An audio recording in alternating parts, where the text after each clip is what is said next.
Comment আপনারা দেখেন, সেখানে কমেন্ট করেছেন যে আমি যেন বাংলাদেশ ব্যাংকের যে সর্বশেষ নিয়োগ, মানে নতুন যে গভর্নর নিয়োগ করা হলো, এ নিয়ে যেন কিছু কথা বলি। প্রথম দিন থেকে শুরু হয়েছে, দেখছিলাম আমি এ নিয়ে বিভিন্ন টেলিভিশনে টক শোতে আমি কথা বলেছি, কিন্তু আমার নিজের চ্যানেলেও বলার জন্য অনেকে রিকোয়েস্ট করেছেন। ভালো, আমি আগে বহুবার আপনাদেরকে বলেছি আমি অর্থনীতি ভালো বুঝি না, কিন্তু সাধারণ মানুষ হিসেবে কিছু কমন সেন্স তো আছে। যারা বুঝেন তারা কি করবেন না করবেন এটা তো আরেক কথা। আমি বটম লাইনটাকে বলি যে মিস্টার মুস্তাকুর রহমান নামক একজন গার্মেন্ট ব্যবসায়ী, পোশাক শিল্পের একজন ব্যবসায়ী, তাকে বাংলাদেশ ব্যাংকের গভর্নর করার যে সিদ্ধান্ত এই সরকার নিয়েছে এবং নিয়োগ অলরেডি করেছে, উনি অফিস করাও শুরু করেছে। আমি মনে করি এই সরকার সবচেয়ে ঝুঁকিপূর্ণ এবং রিস্কি সিদ্ধান্তগুলোর মধ্যে এই যাবৎ তারা যা নিয়েছে তার মধ্যে এটা একটা। এবং এই সিদ্ধান্ত সরকারকে কোথায় নিয়ে যাবে এটা বলা বড় কঠিন। কেন কঠিন সেটা বলি। কেবল বাংলাদেশের ইতিহাসেই নয়, সারা দুনিয়াতেই আপনি এ ধরনের উদাহরণ দ্বিতীয়টা খুঁজে পাবেন কিনা আমার সন্দেহ, যেখানে একজন ব্যবসায়ীকে একটা দেশের মানে আপনার ব্যাংকের যে রাষ্ট্রীয় যে ব্যাংক, মানে ফেডারেল ব্যাংক যেটাকে বলি, অনেক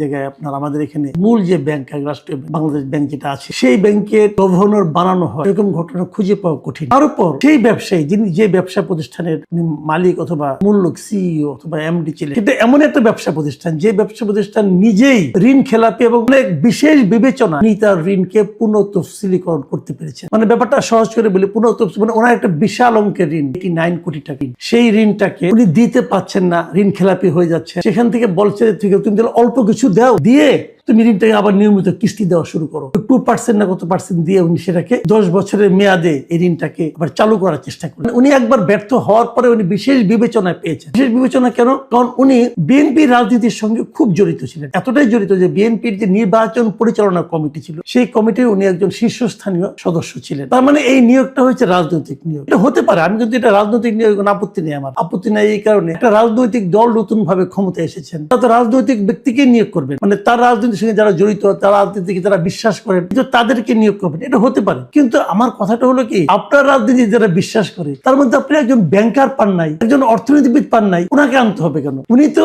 এমন একটা ব্যবসা প্রতিষ্ঠানের পরিচালনার মূল দায়িত্বে ছিলেন, সিইও ছিলেন, যে ব্যবসা প্রতিষ্ঠানটা ব্যাংক থেকে ঋণ নিয়ে ঋণ পরিশোধ করতে পারে নাই, উনি সেরকম ব্যবসা প্রতিষ্ঠানের মানে শীর্ষ কর্মকর্তা ছিলেন। এখন উনি যখন আসছেন, এখন ওনার প্রতিষ্ঠানে ঋণ টিন পাওয়া আরো সহজ হয়ে যাবে। এটা তো একদিক দিয়ে কনফ্লিক্ট অফ ইন্টারেস্ট হলো তো, সেটা কেন করলেন আপনারা? এটা বললাম তো, দ্বিতীয় আরেকটা উদাহরণ আপনারা খুঁজে বের করতে পারবেন না। আমি দেখলাম আমাদের অর্থমন্ত্রী মিস্টার আমির খুসরো মাহমুদ চৌধুরী, নিয়োগজন ব্যবসায়ী, উনি বলছেন যে সরকার এই কাজটা করেছে, সরকার এটা করতে পারে। হ্যাঁ পারে, সরকার অবশ্যই পারে, কিন্তু আমি কি প্রশ্ন করতে পারি না সরকার কেন পারে? এই প্রশ্ন করার অধিকার কি আমাদের নাই? নিশ্চয়ই আছে।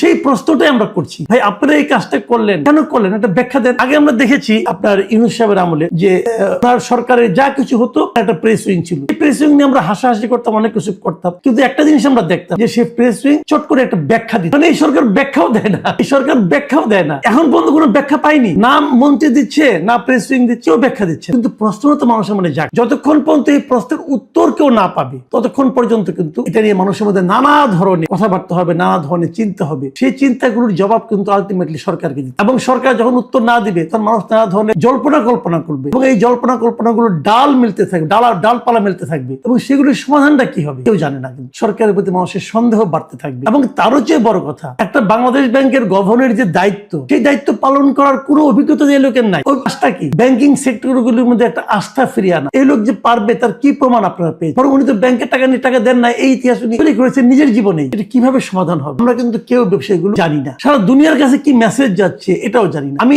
মাঝে মাঝে ইউনূস সরকারের সমালোচনা করতে যে আমি এটাও বলতাম যে ইউনূস সরকারের সবচেয়ে যদি একটা সাফল্য আমি পাই, সেই সাফল্যটা ছিল ব্যাংকিং সেক্টরের সাফল্য। আগের যিনি ছিলেন আহসান ইস মনসুর, ওনার অনেক ব্যক্তিগত অনেক সীমাবদ্ধতা আছে। উনি ব্যাংকগুলিকে মার্জ করতে যে, ইসলামী ব্যাংকগুলিকে মার্জ করতে যে ব্যাংকগুলির মধ্যে একটা অসন্তোষ তৈরি করেছেন, এটাও ঠিক। প্রায় বিশাল সংখ্যক গ্রাহককে উনি ক্ষতিগ্রস্ত করেছেন, ওটাও ঠিক। কিন্তু পাশাপাশি এটাও আপনাকে মানতে হবে যে উনি বাংলাদেশ থেকে বিদেশে অর্থ পাচারটাকে বন্ধ করতে পেরেছিলেন এবং ব্যাংকিং সেক্টরটাকে উনি একটা নিয়মের মধ্যে আনতেন। সেই অবস্থায় এই ভদ্রলোকের কর্মকাণ্ড কতটুকু আলটিমেটলি ওনার এই ধারাবাহিকতাকে রক্ষা করতে পারবে, এটা নিয়ে কিন্তু আমার মনে বিস্তর সন্দেহ আছে।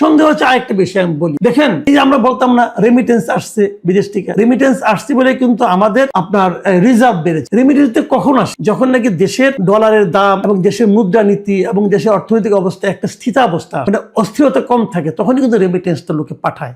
সেই অস্থিরতাটা কিন্তু হাসান এস মনসুর সাহেব দূর করতে পেরেছে। লোক আসছে, সেটা কিছু পারবে এখন? এটা হতো অনেকে বলে এটা না হয়ে তো কোনো উপায় ছিল না। আমাদের দেশের যে সংসদ সদস্য হয়েছে এই দেশে, তাদের 60% সদস্যের কিন্তু মূল পেশা হলো ব্যবসা, এবং 62% মন্ত্রীর, মানে মন্ত্রী পরিষদের 62% পেশা হলো ব্যবসা। তাহলে এবং তাছাড়া আরো বলি আপনাকে, এমপিদের যারা সংসদ সদস্য 50% হলো ঋণগ্রস্ত। এরকম একটা সরকারের অর্থনৈতিক সুযোগ সুবিধা করে দেওয়ার জন্য বাংলাদেশ ব্যাংকের গভর্নর আরেকজন ঋণগ্রস্ত ব্যবসায়ী হবে, এটা স্বাভাবিক। এখন ওনাদের অবস্থা দেখ, দেশের অবস্থা কি হবে? দেশ কি স্বাভাবিক পথে অগ্রসর হতে পারবে লোককে নিয়ে? আমি কিন্তু ভয় আছি ভাই।